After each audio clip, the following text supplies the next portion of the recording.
Hi, grandparents. My name is Charlotte, and I'm part of Student Council. We are so glad you could join us this morning during these strange and unprecedented times, and are looking forward to spending time with you.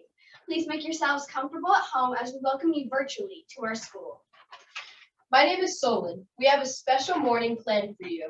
This morning, we will have you join us as we say the Pledge of Allegiance, give you some information about Student Council, and we will listen to our principal, Mr. Churchill, and our headmaster, Mr. Schaffer, speak about our wonderful school. After you hear from Mr. Churchill and Mr. Schaffer, you will have a chance to zoom into your grandchildren's classrooms. We hope you enjoy seeing all we have been learning so far this year. My name is Etta. Please join me and my fellow Liberty Commons Student Council members as we recite the Pledge of Allegiance. I pledge allegiance to the flag of the United States of America and to the republic for which it stands, one nation, under God, indivisible, with liberty and justice for all. Thank you, Etta. My name is Lauren, and joining me today are my fellow Student Council members who are 5th and 6th grade students elected by their classmates. I am Gideon Tullius, and our 5th grade Student Council members are Ted Swiggle, Bruce Zoe, Everly Osborne, Blake Saul, Josie Rubenstein, and Maddie Lamash. I'm Ted Swiggle, and our 6th grade Student Council members are Etta Grant, Noel Phillips, who sadly cannot join us today, Lauren Snodgrass, Charlotte Swiggle, Solomon Castillo, and Gideon Tullius. My name is Bruce. I ran for Student Council because the Student Council organizes spirit events and student-led community service activities, such as the food drive. Each year, we collect thousands of pounds of fruit to donate, which helps benefit our community. Each year, we collect money during our annual Penny Wars. This is a fun way to raise money to support a need in our community. This year, our Penny Wars will benefit Ezra Block, one of our Liberty High School captains who is currently battling leukemia. We also help our school by collecting recycling and being leaders amongst our classmates. We hope to set a great example of leadership for the younger grades as well. Please help me welcome Liberty Elementary School Principal, Mr. Churchill. Mr. Churchill started at Liberty as a 6th grade teacher and has successfully been leading our school for the last 13 years. Take it away, Mr. Churchill.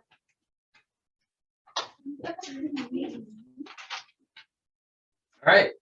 Thank you, guys. Let me make sure I have everything situated here on my end. Student Council's heading out in a little bit, but aren't they great? Our Student Council this year, they didn't mention this, but they collected over 7,710 non-perishable food items. And up on your slide there that you can see, it was a pretty amazing feat. Thanks, you guys. Can you shut the door there? Shut the door.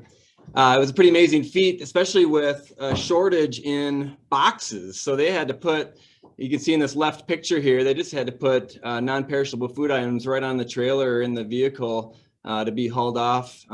It's just a great example of our foundation stones here at the elementary school and how our students really are demonstrating citizenship within our community. So I thank our Student Council. They do amazing work around here. All right. Yeah, a second here. Sorry.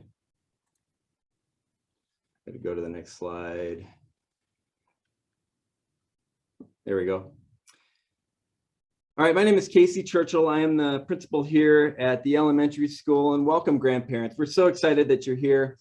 Today, joining me is Mrs.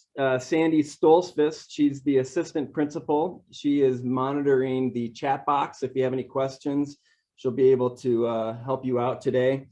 And she's been just a complete lifesaver for me this year during the pandemic. I could not do it without her incredible help keeping this place afloat. So Sandy's my co-pilot today, monitoring the Zoom meeting. Also we have Mr. Bob Schaffer, our headmaster. He's joining us, and he will say a few words in a little bit as well to all of you. Well, we're looking forward to having you here. This is 2 years ago, we were snowed out. Last year, we were conducting Grandparents' Day via Zoom, and this year, the same thing. So virtual Grandparents' Day is upon us, and welcome to any newcomers. We're happy to share this day with you. And you know, as much as we would love to have everybody here in person, this does afford us an opportunity to bring grandparents into this day and to see into the classrooms that maybe couldn't normally join us here in person anyway. So I'm a silver lining guy, so that's a good thing. But to begin with, I would like to take a moment of silence for any grandparents that were not able to join us this morning. So please join me.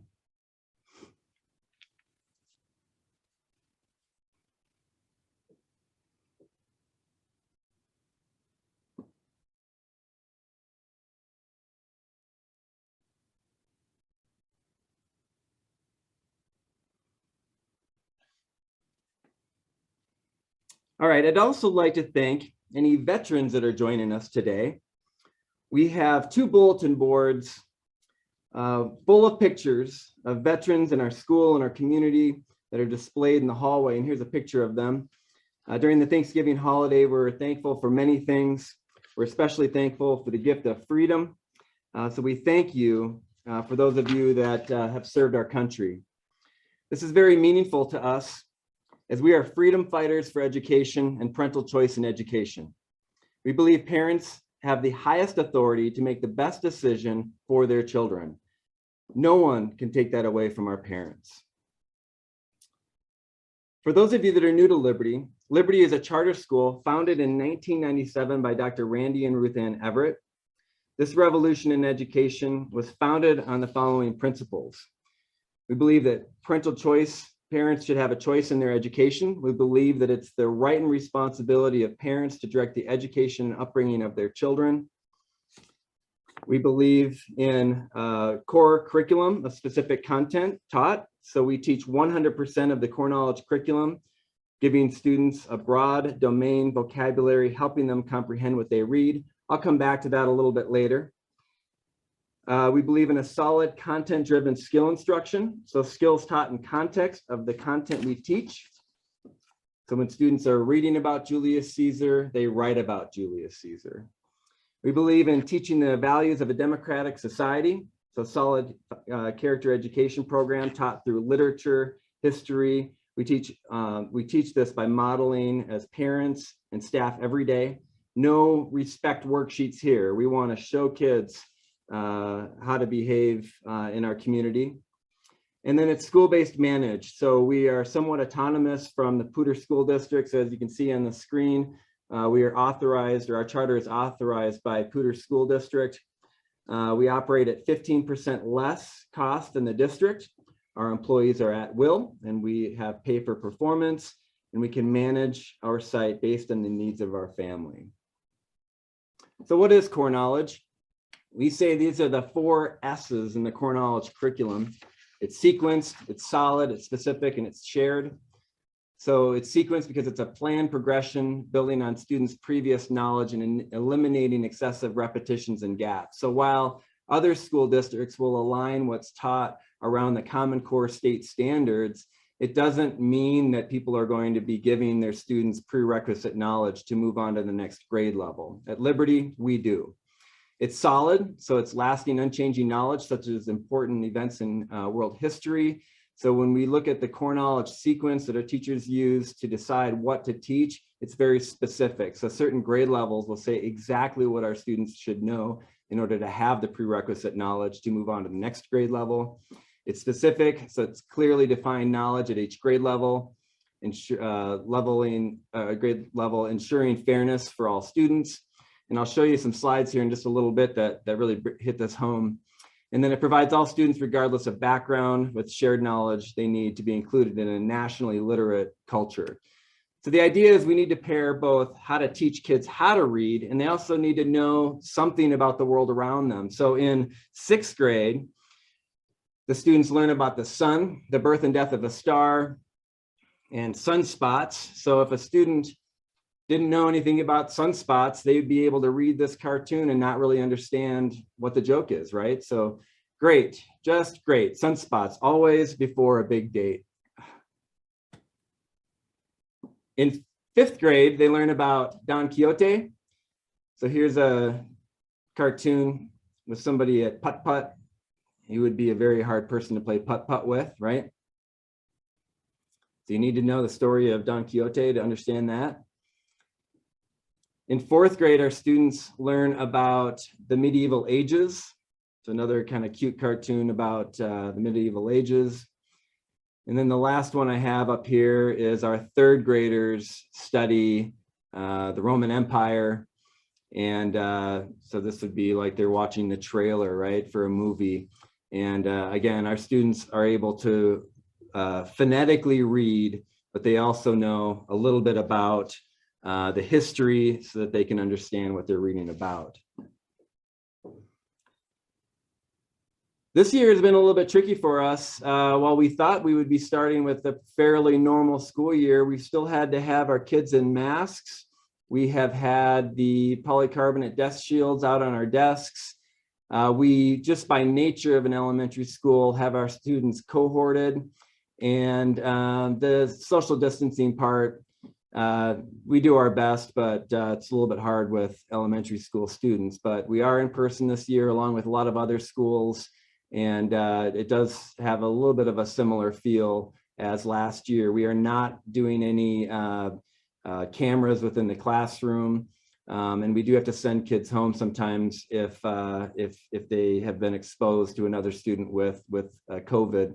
Currently, we have 1 student in the school, so we're doing things really well, and we're excited for the rest of the year. We still have all of the tasks, I guess, ahead of us to make sure that we reduce risk within our school with the electrostatic sprayers and increasing fresh air in the building, thoroughly cleaning the building, the needlepoint bipolar ionization, and we take our finances very seriously, and we made sure to outfit our building so we were ready for the pandemic and everything that it has, all the challenges that it's provided us. But these have been good purchases for our school, while other district schools have kind of struggled to maintain keeping their kids in school. I believe that a lot of our risk reduction measures have helped in this area, so that's a good thing. This is what a typical classroom looks like in our school. This is Mrs. Horton's 1st grade classroom. So our students are in masks and behind the polycarbonate desk shields. That was definitely a good purchase for us. And then we still had to make some accommodations, adapting and overcoming. And I wanted to show you just a few videos here of how our music department has had to navigate the pandemic and adapt and overcome. So this is our one of our classrooms. We've purchased bells. We have not been singing in the classrooms, as this is a pretty big spreader of COVID. So we've been having the kids learn to read music and play bells. So I hope you enjoy. I have a few videos here to share with you. Ready, go.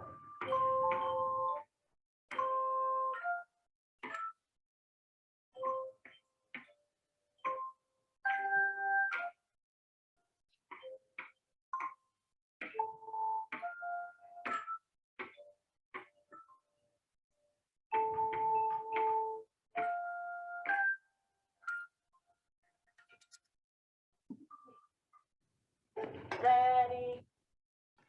And here's one with drums. So we were learning rhythm. So here's a rhythm class with buckets and drumsticks.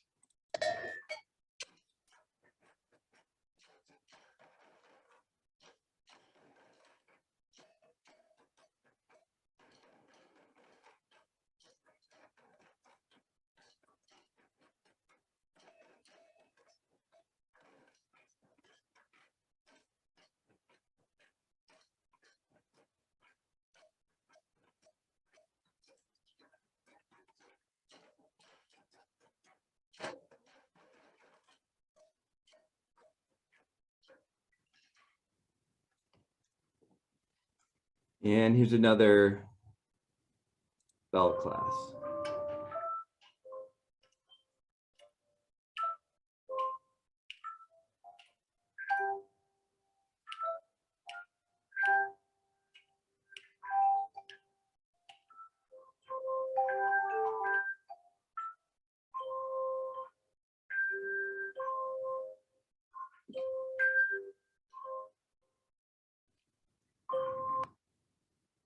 All right. So currently, and we have postponed some of our concerts to the spring. If anything, if this year is similar to last year, we noticed that come spring, all of this COVID stuff went away. So our hope is that we'll bring back our concerts and have our kids perform. But currently we've been having a lot of kids coming and going throughout the year. But our hope is that in the spring, we'll have concerts again. Liberty currently enrolls 610 elementary students and 550 students at the high school. Our school was founded by parents, run by parents, and it all started with you. Thanks for raising your children to hold such a high regard for top-notch education. We value parents and we value you. Liberty is a family, and we consider all of you a part of our Liberty family. One of the things I do with families that get into Liberty is congratulate parents for choosing our school for their children. We believe it's the right and responsibility of parents to direct the education and upbringing of their children. You obviously have instilled this belief with your children because you have your grandchildren here at school. So I thank you for raising our parents, your children, well. As a charter school, a true testament of our success is growth. Because of our successful education we offer here at Liberty, we have around 1,000 children on our lottery waiting to get in. Our classes are full of students eager to learn. Just like any other independent business model, this is a true sign of success. We operate similar to other businesses in the area with less government influence than other regular public schools. This freedom allows us to make quick changes to the ever-changing demands of our population or things like the pandemic. This allows us to separate from governmental demands of the Common Core state standards. We are an at-will employer, no unions here. We are able to treat teachers as true professionals where they are rewarded for their hard work through pay for performance and not based on a pay scale. We serve our parents as true customers. When we do well, we profit through high test scores, knowledgeable kids, high numbers on our lotteries. If we don't do well, we have low numbers, less money, we close, and another school can come along and do better, and that's okay. But with that said, we wake up every morning to come to school to work hard to do our very best to serve our customers. We believe in a free market education because of our incredible education we provide. Not only are we raising the bar for our students, but we also are raising the bar for other schools within Poudre School District. Competition is good. And I end with this slide of our Grandparents' Day a few years back. And I look forward to having all of you guys back here. Our students and our philosophy of a classical education is based around in-person contact where we share knowledge from human to human. And we really need to get back to Grandparents' Day in person. So I hope and I wish that in the future, next year, the year after that, that we can have all of you back. This is a great event, and I'm so happy that you're able to join us today virtually. And next, I would like to hand it off to Mr. Schaffer and Mr. Bob Schaffer. If you can unmute and take it from here, that'd be great. There he is.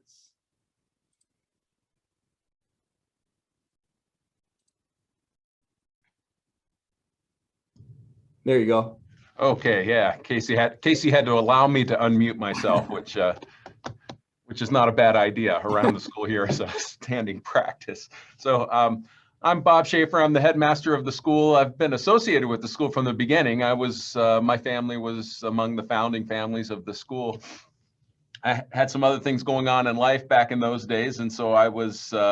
When I say I was one of the founders, I was one of the parents who showed up at meetings and so on, but there were a lot of people doing more heavy lifting than me, certainly. And about 11 years ago, when we added the high school, historically, this school was a kindergarten through 9th grade school for most of its existence.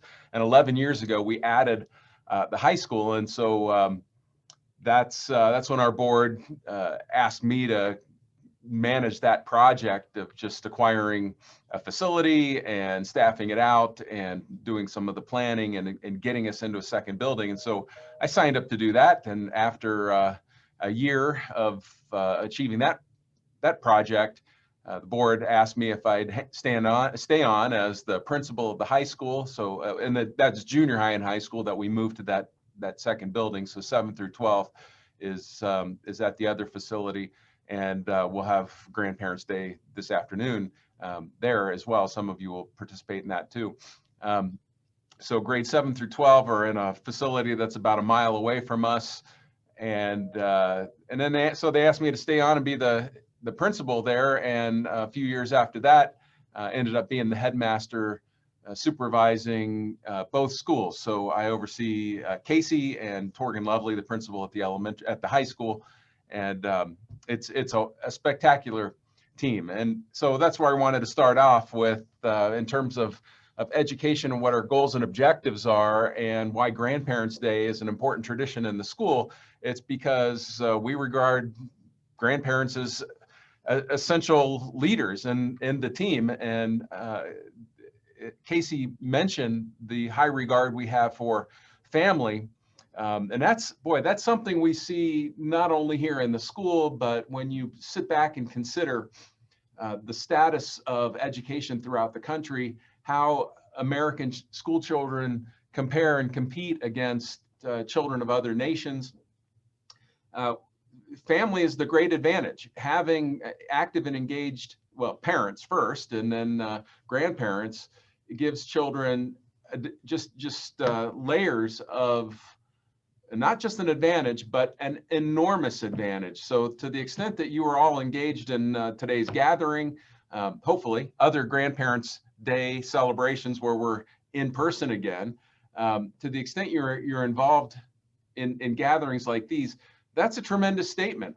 I'm not joking. Just having your grandchildren know that you are tuned in and looking in on their school is a statement of profound proportions. It's a statement that lets those kids know that their education is important, that it's acknowledged, it's revered, it's promoted by parents and grandparents, by everybody in that family organization. And that communication reinforces for the children and their teachers and administrators and everything that's trying to take place here, that this enterprise is crucial for the well-being of a child in so many ways, not just for their development as they move and mature through adolescence, but for their future as well. The acquisition of knowledge is the main theme of what this school focuses on. That seems like it would be common sense, but it really is not. Much of public education today is about so many other things that are important: socialization, skills development. When we get into the high school levels, we see schools that are focused on job training, vocational education, and so on. So there's lots of theories and lots of strategies as to what is in a child's best interest and how they ought to learn. But knowledge acquisition is the core. It is the central theme. It is the thing that allows all of these other important activities to take place, not just through going through motions, but with deep meaning and purpose. So when we can attach activities toward work, toward family, toward socialization, toward religion and faith, and toward all aspects and participation in family, when we can attach all of these important elements of being human to a deep base of knowledge, so that there is connectivity not only to the world around us today, but to the world as it existed thousands of years ago, and as we can imagine it will be within the future lifetimes of these children. That is the powerful education that allows our children to grow and mature in a way that allows them to be free, that allows them to be leaders among their peers, and really sets them up for prosperity and success and being great humans. And that's that is our mission. So thank you for being here. We're looking forward to more Grandparents' Days and in person. Let me pivot a little bit and talk about just what this school has been trying to endure, educating children to a high degree with high expectations, during a pandemic. One of the foundation stone virtues that we celebrate here at the school and orient the children toward is perseverance. And boy, we've been seeing a lot of efforts and needs to overadapt. And sorry, there's a announcement going on over a radio here regarding a kid, and I forgot to turn it down. Is perseverance, and we're seeing that with our teachers adapting classrooms in order to make sure that the curriculum that we teach is unaffected. Thank you, Sandy. Is unaffected by things that are going on around us in the community and the impact of just having a pandemic that is a reality. These instructors that we've hired have been absolutely heroic. I mean, these are true classroom professionals. That can only happen when they are receive the training and support that brought them to the school, the background knowledge that they acquired in order to be able to convey the curriculum that we utilize here at the school. It's also a function of great coaching that we have from our administrative staff that works with these instructors to make sure that not just the classroom is hitting on all cylinders and moving kids in the right direction, but that we do this as a series of teams within a grade level and in teams within the school. Keep in mind, we've got children who are in 3 different classrooms right now per grade. And so next year, they are going to be in different, they're going to be scrambled. And this happens year after year. So it is really, really important that our instructors are working together and that this curriculum is sequenced from kindergarten all the way through high school so that there are no gaps, there is a minimal amount of repetition, and that when we do spiral back to revisit topics that kids have a very elementary familiarity with it in the lower grades, when we circle back to it in the upper grades, we're able to add very meaningful content to what those kids already know. This can't happen unless these instructors are working not only in their grade level, but that they have thoughtful consideration and a professional viewpoint on their role in an entire K through 12 spectrum of education. To the extent we do achieve high test scores in this school and get a lot of attention from throughout the country for what the school achieves, it is that advantage of a well-ordered curriculum, true professional classroom instructors, teamwork that spans a K through 12 continuum, and having one school. I mean, the ability for a child to be able to start here in kindergarten and graduate in the same school 13 years later, utilizing the same academic approach and philosophy all the way through, is another enormous advantage that these kids have. And for any of you grandparents who have graduates from the school, I think you see that. And it's something that keeps us motivated here in the school about our jobs and what we get to do on a day-to-day basis. And to see the success is, it is the work of a lifetime to just be able to be a part of something like that. We utilize the core knowledge curriculum. Casey Churchill explained that a little bit, but I want to make a recommendation for all of you. Hopefully you can see this book. This is a book by Edie Hirsch called How to Educate a Citizen. Edie Hirsch is the author of our curriculum and the designer of it, along with the Core Knowledge Foundation. This book is pretty new. Edie Hirsch is he's an English professor, retired from University of Virginia, and I don't want to go too deeply into the history of it, but here he is at a highly selective university. He was teaching the best of the best in his program from young people from throughout the country. And what he realized in his classroom is these very well-educated young people didn't know the same things. They had not been exposed to the same books. Their vocabulary was just different. And that made it difficult for him to instruct at a college level, especially at the pacing that he had in mind for his college level students. But that caused him over time, as he saw this problem getting worse and worse, of children, high school students who become college students from scattered throughout the country being taught differently. It caused him to go back and reevaluate inspired by the basic question, what should Americans know in order to be engaged in a common conversation, to be able to have a meeting of the minds about their country, which is essential in our country because it is governed by citizens. It's a self-governing nation. We don't have kings and queens, and we don't have monarchs, and we don't have a professional governing class that we look to. We look to ourselves for leadership and guidance. And so Hirsch recognized that just as a patriotic function of trying to maintain the republic, we all ought to have the same references. We all ought to have the same background knowledge. We ought to all have the same understanding of our history, our literature, our language, of course, is crucial. And so this is a summary book. Again, it's called How to Educate a Citizen, not very thick. You can get through it in a day. And we're all reading it this year in the school. All of our faculty, all of our board members, many of our parents, your children are reading this book as well. And so I'd urge you to acquire it or borrow it. We've got them in our library here in both of our campuses. If you're in the area, you can stop by and grab a copy. It is a great insight into what is going wrong with education in America, and a reinforcement of the strategies that we have adopted that have been inspired by Hirsch. But there's great research, great logic, a great philosophy that at least in this example, here in this facility, this building, this experiment in education, well, it's not an experiment, this project that we are undertaking in education is working phenomenally well.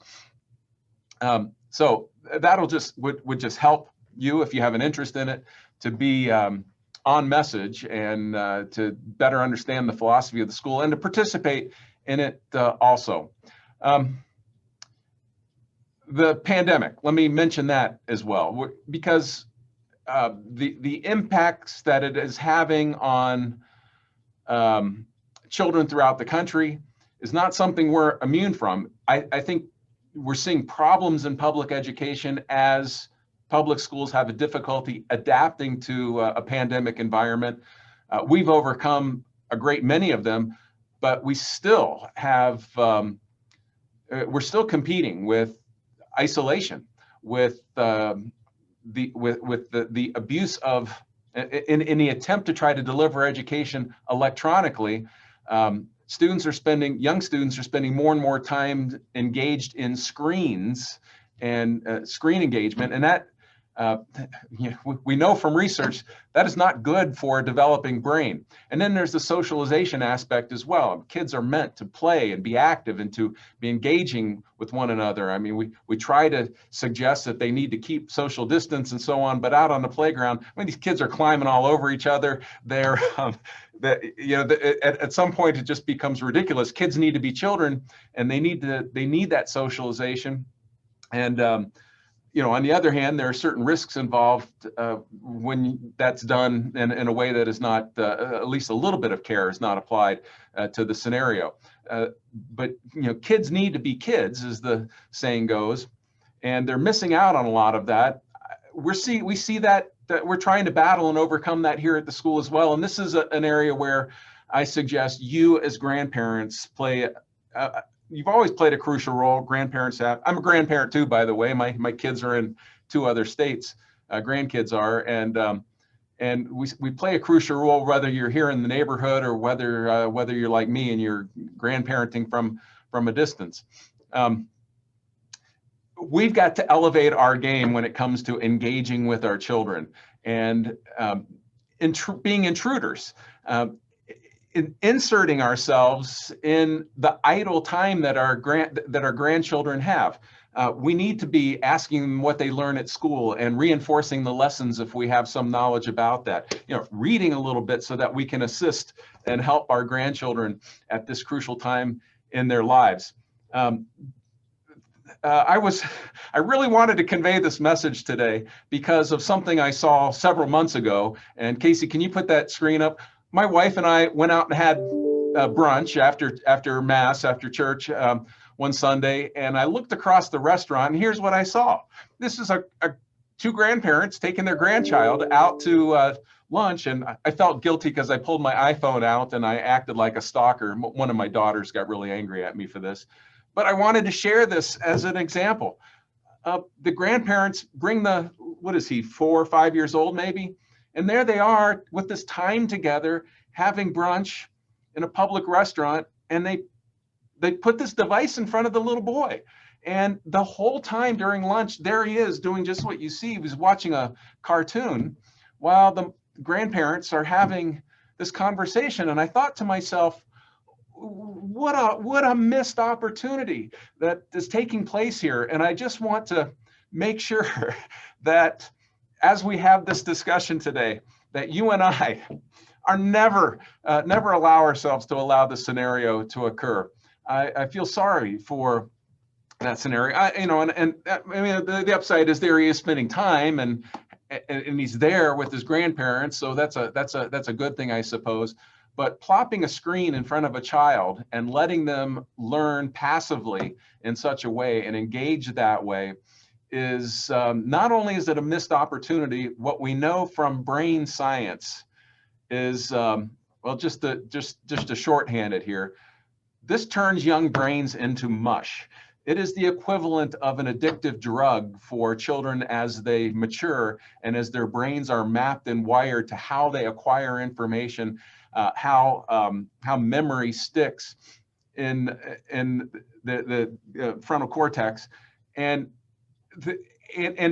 we have to unmap this in order for, or remap the brain in schools in order for children to be able to acquire knowledge better through conversation, through reading books, through just accomplishing their homework and just paying attention in the classroom.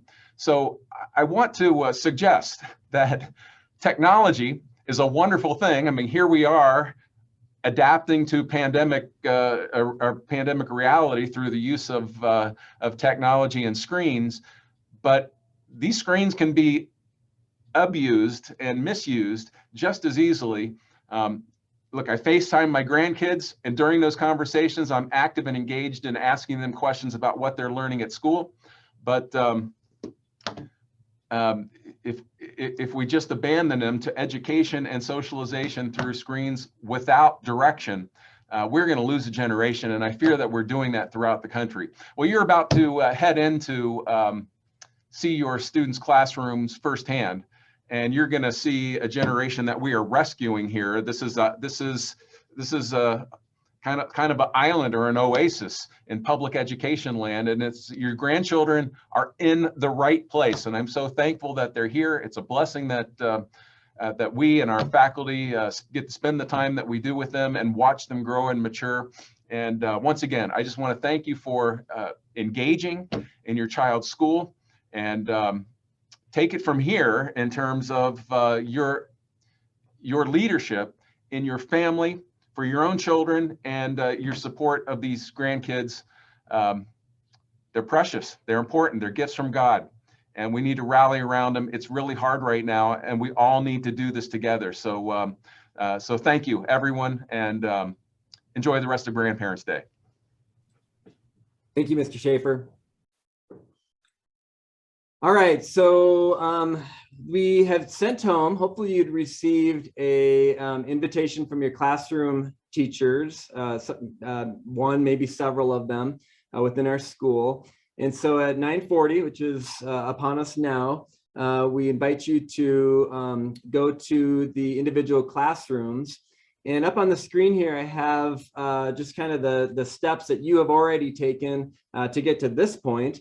Which is to go to our website, click on the number 2 there, the Grandparents' Day invitation. That will then send you to a form, which is number 3 here. From that form, it'll give you a link, which is libertycommon /GP Grandparents' Day, GPD, and then .org. And then that will get you into these links. We will put that link in the chat now. So Mrs. Stolzfus will plop that into the chat box. And you should be able to click between the different teachers. We do ask that you leave yourself muted when you're in the classrooms and just kind of peer in or listen into the classroom, and hopefully not have two computers going at once. Feel free to go into one classroom and then leave and then go into another classroom. But hopefully this will give you a view into the different classrooms. And we will be on this meeting to help get people situated if you have any questions, and we'll also be around to the different classrooms as well.